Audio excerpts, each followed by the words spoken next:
અને ગયા ત્યારે ગોપી ગોપી કરતા ગયા. ઊંધો સીધો હો ગયો, ઊંધો ને સીધો કરી દીધો. બહુ જ્ઞાનની વાતો કરતો હતો ને. એ તો પ્રેમ કી બાત હે ઊંધો.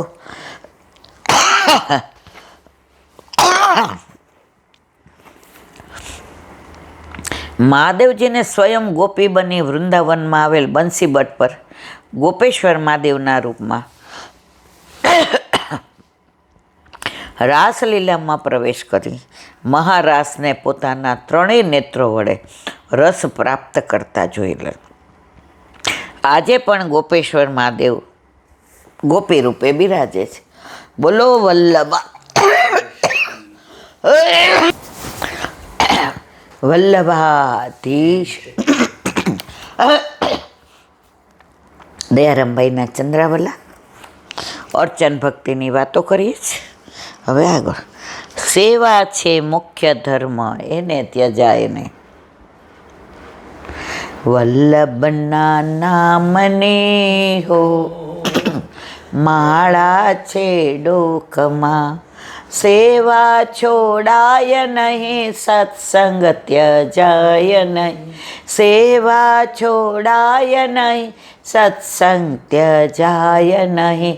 સ્મરણ છોડાય નહીં હો માળા છે ડોકમાં, વલ્લભના નામને હો માળા છે ડોકમાં.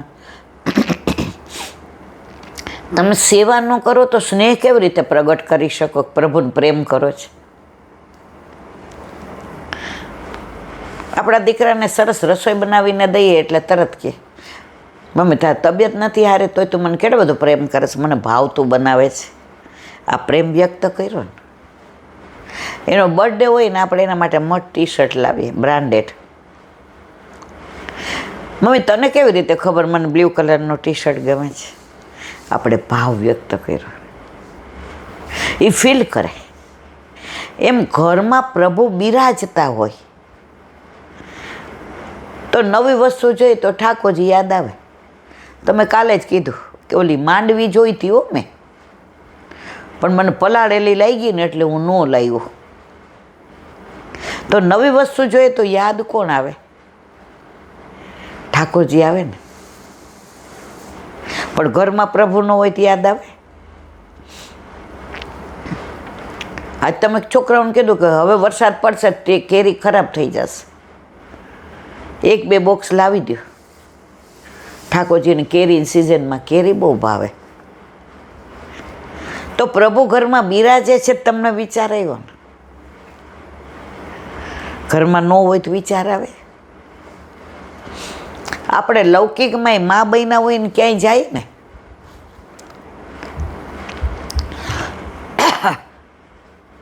રસ્તામાં આપણા વરને તરત કહીએ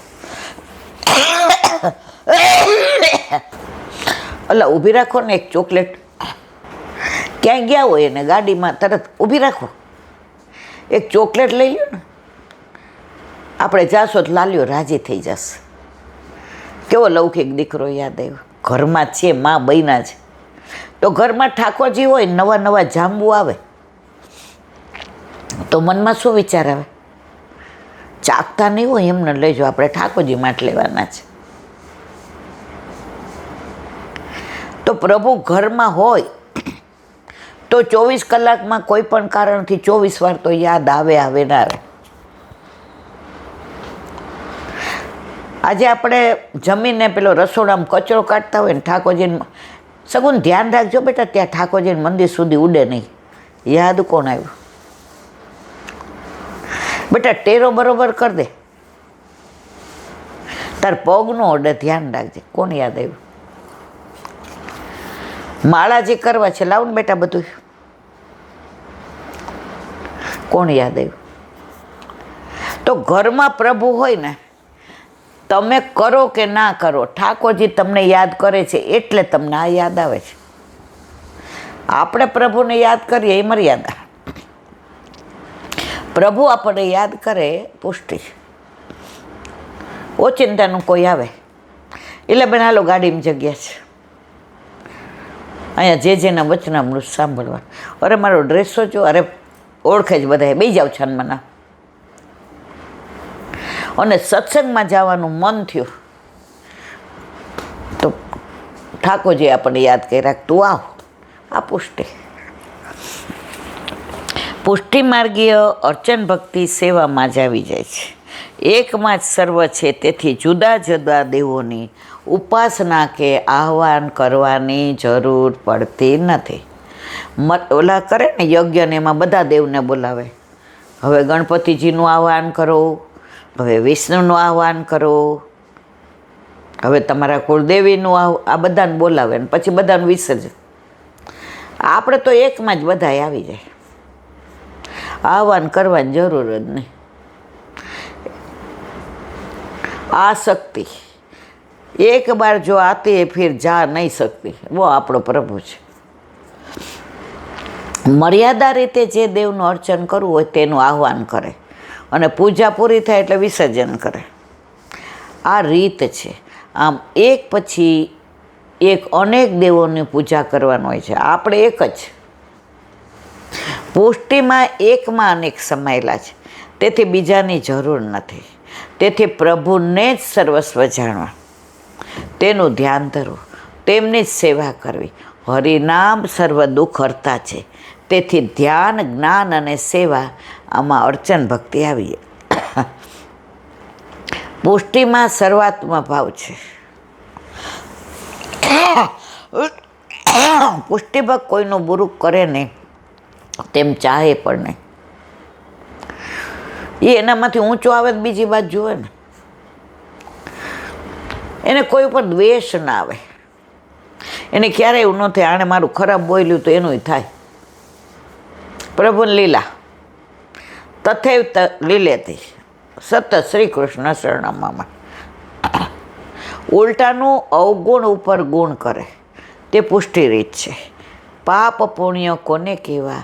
બીજાને સુખ પ્રાપ્તિ કરાવવું તે પુણ્ય, બીજાને પીડા થાય તે કરવું તે પાપ.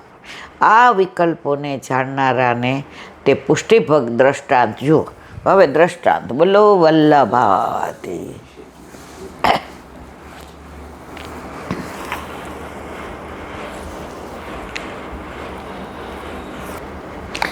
વલ્લભાતી સુબુદ્ધિ નીચેનું પાન. વલ્લભ કરાવે તો થાય, આને સ્પર્શ કરવો આપણા બસની વાત નથી. પરીક્ષિતનો જન્મ, એનું અનુસંધાન. વંશધર, વંશને ધારણ કરનાર, ચાલુ રાખનાર.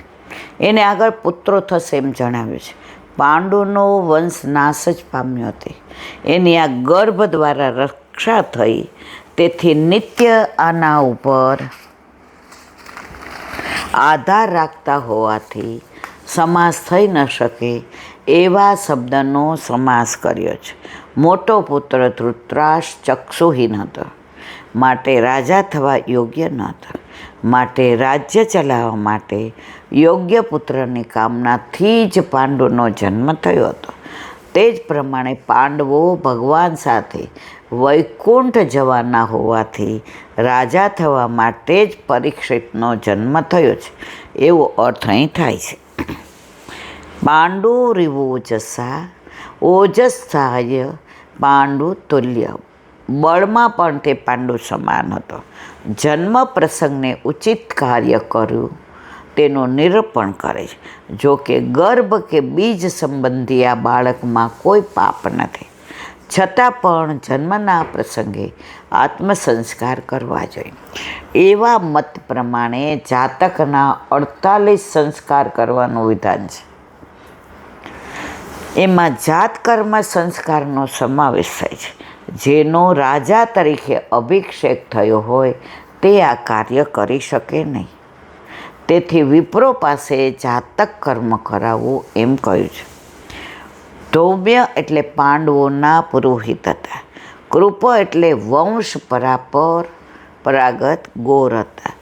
જાતક એટલે કર્મ પ્રમાણે નામ પાડવામાં મંગલમ પુણ્ય વાચન પણ કરાવ્યું. જન્મ પ્રસંગના ઉત્સવનું વર્ણન કરે છે. હિરણ્યમ ગામહી ગ્રામાન હસત્ય સ્વાન નૃપતિ વિરાન પ્રાદાસ્વજન્ય વિપ્રેજ પ્રજાતીર્થે સતીર્થવિદ. અર્થ: તીર્થના સ્વરૂપને જાણનાર બ્રાહ્મણો જેની સાથે હતા એવા યુધિષ્ઠિર રાજાએ પુત્ર જન્મરૂપ તીર્થમાં બ્રાહ્મણોને સુવર્ણ, ગાય, ભૂમિ, ગામ, હાથી, ઘોડા, ઈચ્છિત પદાર્થ અને ઘણું અનાજ આપ્યું. સુબોધિનીજી. મહી આજીવિકા ચલાવવા માટે જમીન આપી. કોને? બ્રાહ્મણોને. કોના માટે? પરીક્ષિતનો જન્મ થયો એટલે યુધિષ્ઠિર રાજાએ. વરાન એટલે ઈચ્છિત પદાર્થ આપ્યા. સ્વાનમ એટલે ઘઉં વગેરે ઉત્તમ અન્ન. આ બધું પુત્રના જન્મરૂપી તીર્થમાં દાન કર્યું. પ્રજાતીર્થ દેવાસ પિતરસ, દેવતાઓ અને પિતૃઓ ત્યાં પ્રસન્ન થઈને આવે છે એવું વાક્ય હોવાથી પુત્રના જન્મ વખતે સર્વ પિતાઓ અને પિતૃઓ પાસે આવેલા હોવાથી તે પ્રજાતીર્થ કહેવાય. વૈદિક કર્મમાં જ્ઞાનથી જ ફળ મળે છે, પણ પુત્ર જન્મ તીર્થ હોવાનું પ્રસિદ્ધ નથી. તેથી તેના કર્મનું ફળ ન મળે એવી શંકા થાય માટે કહે છે સતીર્થ. તીર્થને જાણનારાઓ સાથે યુધિષ્ઠિર રાજા સાથે તીર્થને જાણનાર વિદ્વાન બ્રાહ્મણો હતા, એટલે તેમના ઉપદેશથી પુત્ર જન્મ પણ તીર્થ છે એમ જાણી રાજાએ દાન કર્યું. બોલો વલ્લભાધીશ કી. શ્રીમદ ભાગવત અને दंडवत प्रणाम करूं. चंद्र सरोवर पे सूरदास जी के द्वार पे मेरा दंडवत प्रणाम. सुर- सुरभि कुंड पे परमानंद दास जी के द्वार पे मेरा दंडवत प्रणाम. जमुनावता पे संकर्षण कुंड पे कुंभन दास जी के द्वार पे मेरा दंडवत प्रणाम. बिच्छू कुंड पे कृष्णदास जी के द्वार पे मेरा दंडवत प्रणाम. कदम खंडी पे गोविंद स्वामी के द्वार पे मेरा दंडवत प्रणाम. अप्सरा कुंड पे चित्त स्वामी के द्वार पे मेरा दंडवत प्रणाम. मानसी गंगा पे नंददास जी के द्वार पे मेरा दंडवत प्रणाम. रुद्र कुंड पे चतुर्भुज दास जी के द्वार पे मेरा दंडवत प्रणाम. વ્રજ વિલાસ બ્રજની ગોપિકાઓને મારા દંડવત પ્રણામ. હે વલ્લભ, સવારથી અત્યાર સુધી સેવા, સ્મરણ, સત્સંગ જે પણ તે કરાવ્યું તે તારા ચરણારવિંદમાં સમર્પણ કરું છું. બોલ અપરાધ થઈ હોય તો ક્ષમા કરશો. બોલો વલ્લભાધીશ કી જય. દ્રઢ ચરણ કેરો ભરોસો દ્રઢઈન ચરણ કેરો. શ્રી વલ્લભનક ચંદ્ર છટાબીન સબ જુગ માય અંધેરો ભરોસો દ્રઢઈન ચરણ કેરો. साधन और नहीं कली में क्या सोय निवेरो. सूर का कहे त्रिविध आदरो बिना मोल को चेरो भरोसो દ્રઢઈન ચરણ દ્રઢઈન ચરણ દ્રઢઈન ચરણ કેરો. શ્રીવાધીશ કી. આજનો આ સત્સંગ મારા વલ્લભના ચરણારવિંદમાં સમર્પણ કરું છું. ભૂલ અપરાધ થઈ હોય તો ક્ષમા કરશો. આ મારા વલ્લભની વાણી અને ભૂલ હોય મારી. બોલો વલ્લભાધીશ કી. ઋષિ જયંતીની સર્વે વૈષ્ણવને ખૂબ ખૂબ વધાય, ખૂબ ખૂબ વધાય, ખૂબ ખૂબ જા કરીને જય શ્રી કૃષ્ણ.